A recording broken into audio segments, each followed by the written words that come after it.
Jason Carter is a death row inmate.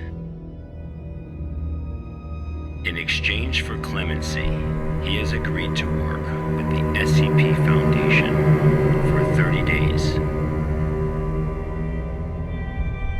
Upon completion of his work, he will be a free man.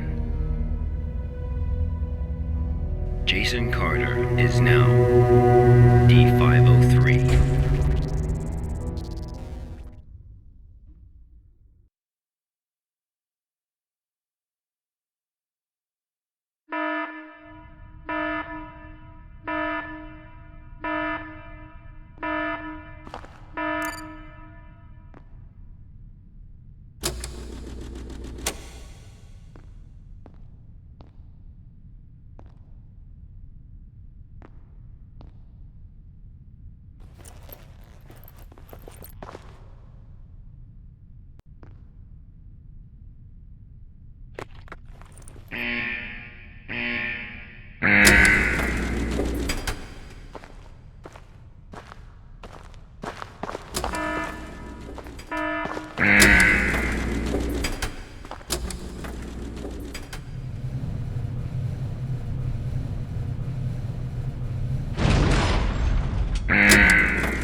D503 was given no clear instruction of the task to be completed.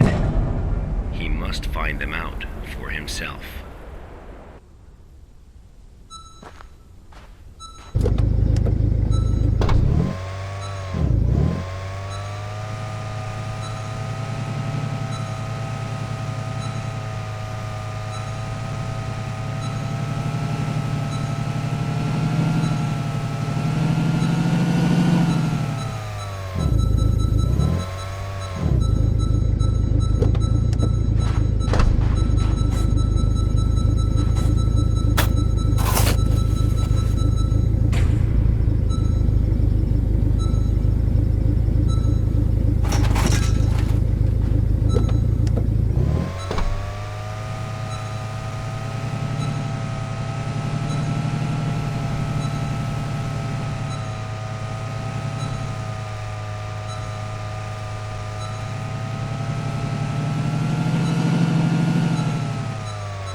This was D503's first day of work. SCP protocol mandates that D503 now undergo a psychological evaluation.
This was the first day D503 psychological data was collected.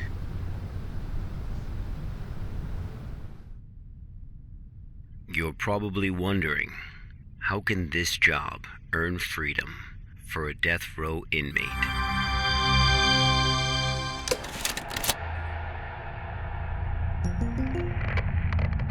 Good afternoon, everyone. I'm Dr. Raymond Ham from Site-83. Welcome to today's training conference. Today, I'm going to share with you a little project I've been working on called SCP-7457. The desert you saw just now is SCP-7457. D503 is a volunteer who we invited to help us learn more about this desert. Prior to the Foundation's involvement with SCP-7457, 329 people went missing in this area. As a precaution, we have introduced lockdown measures as we attempt to find the cause of these disappearances. As everyone here is new to the Foundation, it will be good for you to learn about SCP-7457. Let me explain how it works. Before we get started, are there any questions? Dr. Ham, I'm Will Barton, 3rd Special Squad, Site-86. Hello, Will. Before I came here, I thought I had a basic understanding of the Foundation. I've heard of these anomalies, but only in terms of human anomalies. I had no idea that SCP-7457 was a desert. How do we begin to make sense of this? That's a good question, Will. All the unexplained phenomena we are monitoring are being labeled anomalies. Human anomalies, regional anomalies, artifact anomalies, and various other phenomena beyond our control. The work of the Foundation is to isolate these anomalies and prevent the public from, shall we say, experiencing them? Okay, next question. Hello, Dr. Ham. I'm Mark Harris, a research intern from Site-27. In the video, we saw D503 picking up garbage in the desert. Why did it do that? And what does this have to do with anomalies? Okay, Mark. What I can tell you now is that everything you see is part of SCP-7457. SCP anomalies can be a little difficult to understand at first. Just know that it, or they, have their own rules. Perhaps you'll understand what I mean once we finish watching the video. Okay, let's move on.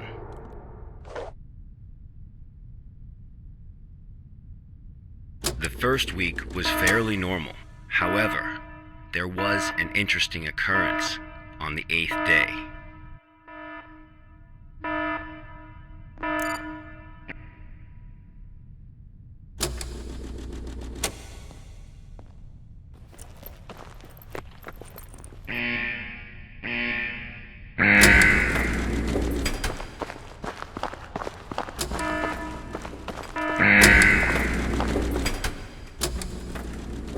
Let's have a look at what happened.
D503 had completed his task.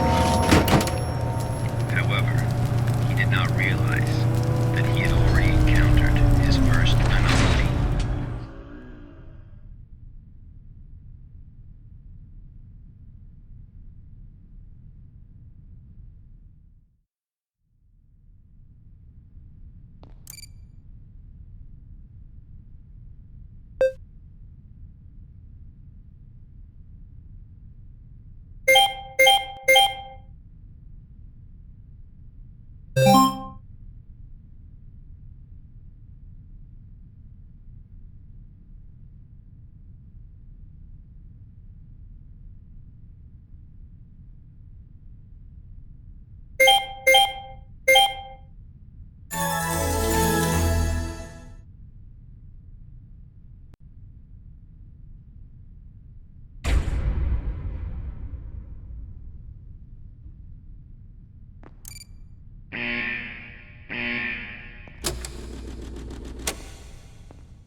That night, D503's psychological data showed abnormal fluctuations.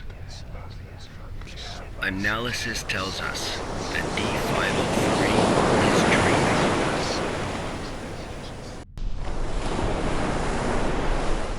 Unfortunately, though, we have no way of knowing what he dreamed of that night.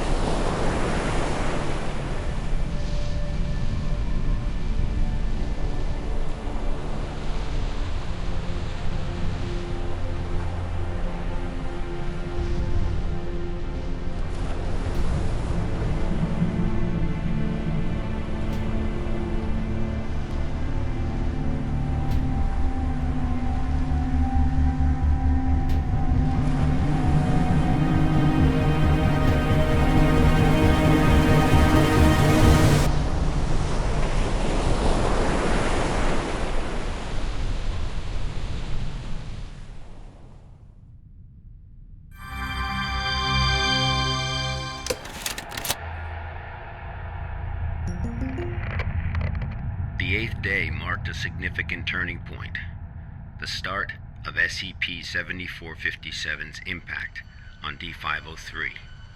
Are there any questions before we go on?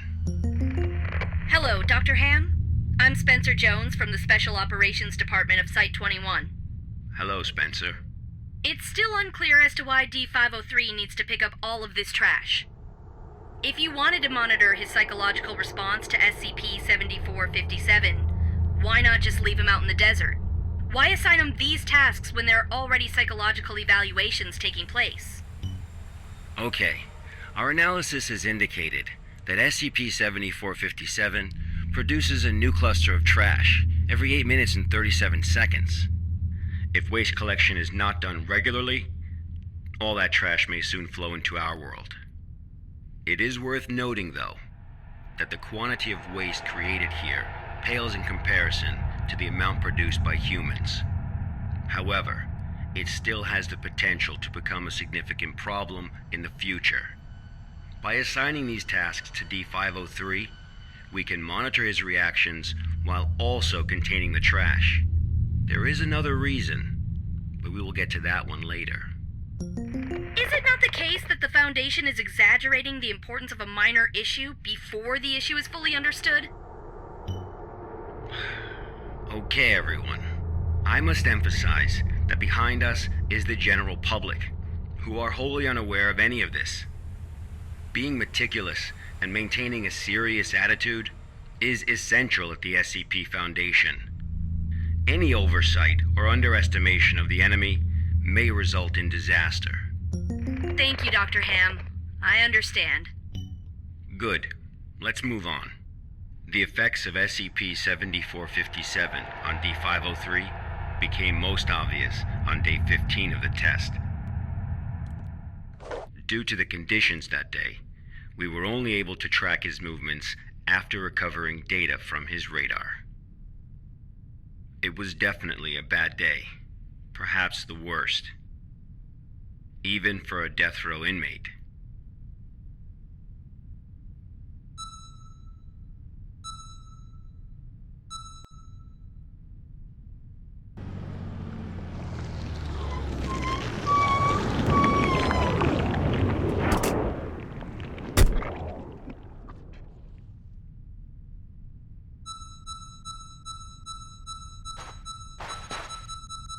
D503 found a radar that perfectly resembled his own.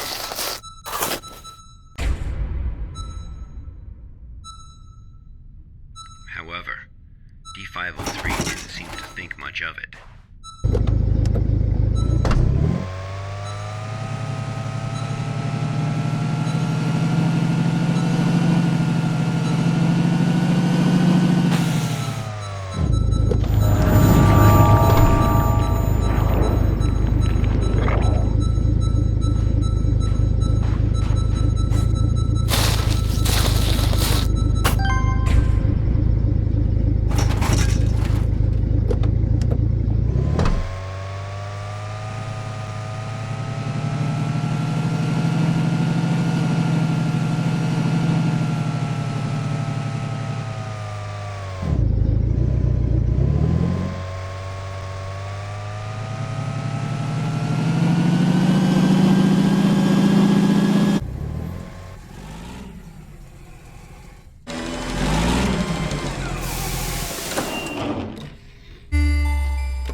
Persistent adverse physiological reactions proved to be a challenge for D503. He still managed to complete his work on day 15.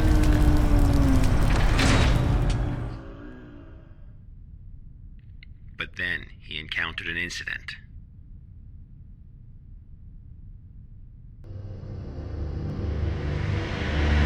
A sandstorm.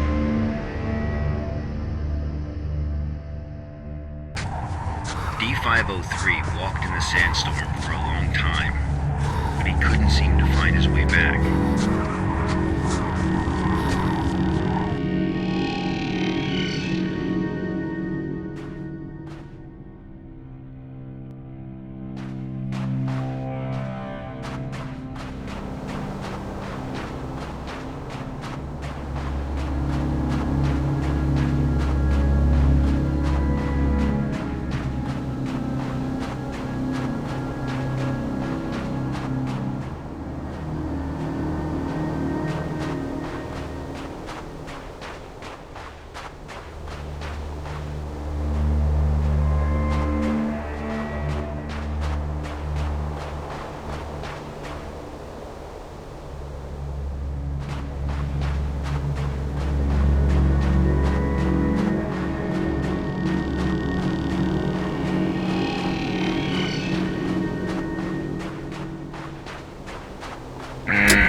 D503 managed to find a site just as he was beginning to grow weak with exhaustion, a site he was not familiar with.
Experienced a call from an unknown voice.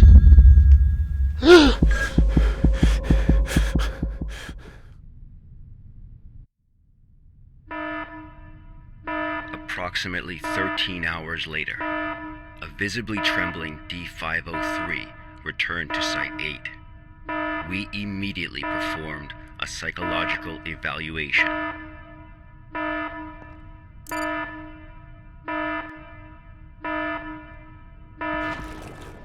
Major fluctuations can now be observed in D503's physiological data.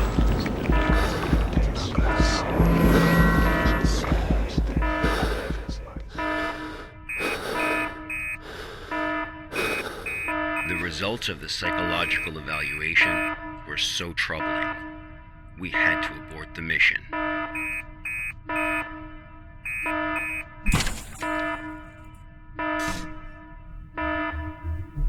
D503 was able to break away from the Foundation's control. He has seen the test results of the Level D personnel who were analyzed at SCP-7457.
D503 heard the call.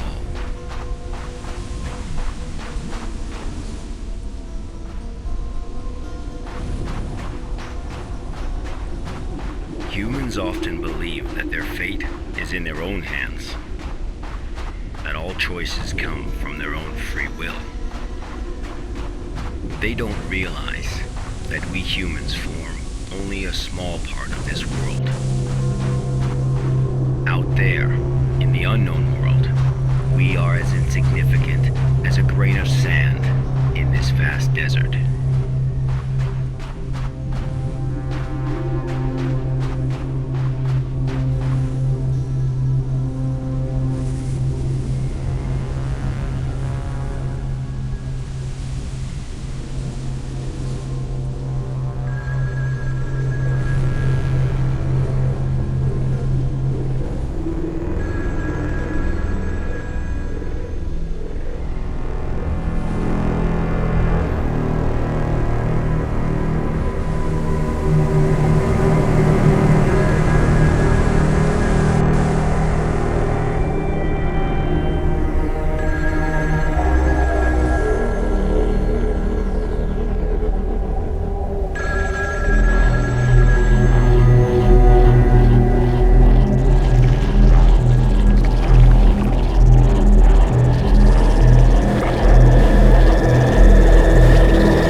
Days later, experiment participant D722 found the radar that had belonged to D503.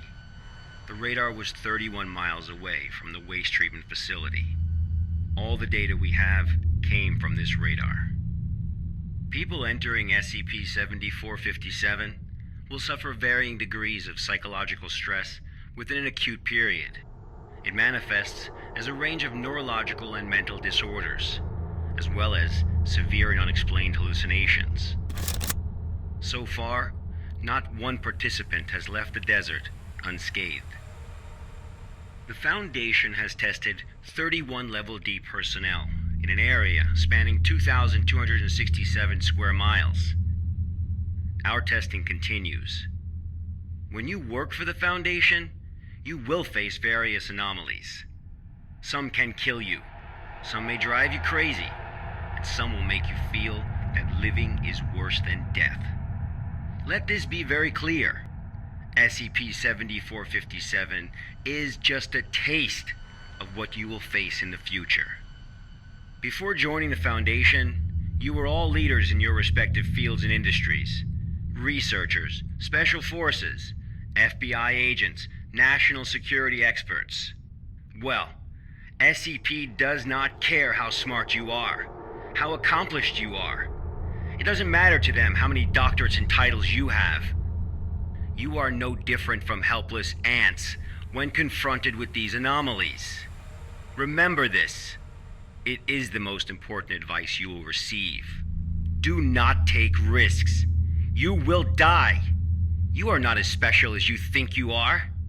If you encounter an anomaly, put your pride and curiosity aside. Run. Because that's the only thing you can do. God won't protect you here. Welcome to the Foundation, rookies. I'm Dr. Raymond Ham, and this ends the first class of our employee induction program.